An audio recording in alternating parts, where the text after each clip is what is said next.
Welcome to the Ohio AgNet podcast. I'm Matt Reese. I'm the editor for Ohio's Country Journal, joined by Dusty Sonnenberg. And today we are very fortunate to be joined by Morgan Anderson. She is a past state vice president for Ohio FFA and our current OCJ FFA reporter. She does the FFA page for us in print and has done a really great job with that. So welcome, Morgan. Thank you. I'm so excited to be here. We'll try to be exciting. We'll try to be worth the excitement today, Morgan. Morgan's a student at Ohio University, and I really appreciate the Ohio University green background behind you. That's a definite Bobcat shade of green back there. Do you want to just tell us a little bit about your background and your FFA experience? Yeah, of course. So you kind of summed it up pretty well, Matt, but I'm currently a sophomore at Ohio University in Athens.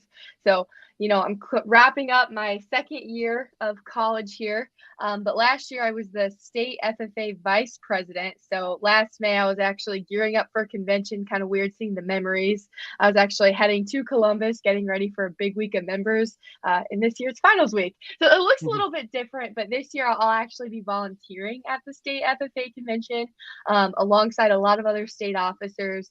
I'll be helping coordinate a few of the events that are going on, just kind of being like a familiar face for members, but also just being a helping hand to help make that week a little bit easier for our state staff. So I'm excited about that as I head into this week.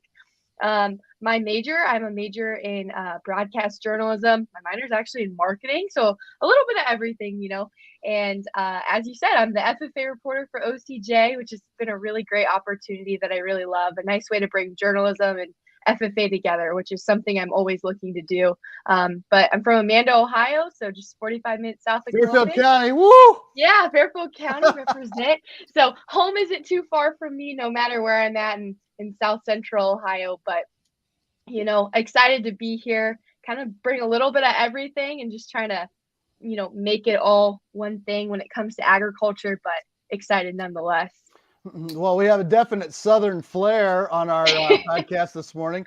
Here in Fairfield County, the weather is pretty awful. It got okay yesterday. It got into the 50s, but today it's just wet and damp and windy and cold. It sounds much more like Northwest Ohio, but that's what it is here in Fairfield County. What's the weather like down there at OU? Yeah, no, it's gross as well. I was walking to my class building this morning and it is gross. It is not very nice out, but you know what? It's finals week. I'm almost out. So we'll take it. I'm almost out of here. And then Dusty, what's it doing in the Northwest? Well, you guys summarized it pretty well. Looking at the radar, it looks like just clear across the state right now. That's what we've got is hit and miss showers moving through all day long. It was a wet weekend and we've got a cold, wet morning. I think I heard on the Toledo weather forecast this morning that this is the coldest start to May in 100 years. And what they're saying is the high temperature for the first couple of days in May, it's going to be colder than it has been for the last 100 years. So not really what we're looking for good growing conditions for some of those early seeds that went in the ground, but it looks more optimistic as we get towards the end of the week and into the weekend. Yeah, it'll be interesting to see with the planting progress coming out today, how much those numbers move forward. And I'm guessing not very much, if at all. I don't know that we're going to see much increase in the planting progress for corn or soybeans because farmers saw this coming. They knew the weather was not going to be great and were pretty hesitant, though field conditions in a lot of places were all right the latter part of last week. But we got quite a bit of rain and we're pretty soggy here in Fairfield County, and I'm guessing in a lot of parts of the state. So, Dusty, we got some interesting audio coming up. What's next on the list in terms of audio for the podcast?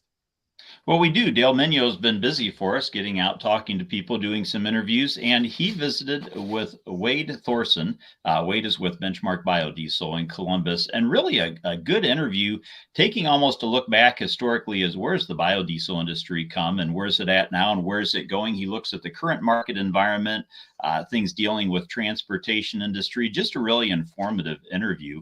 And then also he had a chance to catch up with Virgil Strickler, and anybody that knows Virgil knows we're probably talking about the Ohio State Fair, and that's exactly what their subject was, talking about the soon to be here. It's hard to believe we're in May, and that's in August, actually starts in July. So the upcoming 2023 Ohio State Fair. And anybody that's been participating in or following the Ohio State Fair in the last few years knows that there were some big changes with the way they ran the barns. having the grand drives and so forth here in the last couple of years. They're switching back to a barn-focused format this year, which I think Virgil's looking forward to. And so Virgil talks some about that. And there are going to be some changes from the change at the Ohio State Fair, if that makes sense, coming this year. And so Virgil talks a lot about that in the audio. It's pretty good stuff. We are going to hear that audio plus much more from Morgan, all sorts of exciting things coming up next in the podcast. We're going to talk about FFA convention. We're going to talk about the burdens of working with Matt Reese at Ohio's Country Journal. And we're going to talk about lots of good stuff and the bright future ahead for Morgan, because she's doing all sorts of exciting things. So that's all coming up next on our podcast. So be sure to check that out. It'll be available in the Digital Dale email and also up at ocj.com. So definitely check that out. And thanks for tuning in to the Ohio AgNet podcast.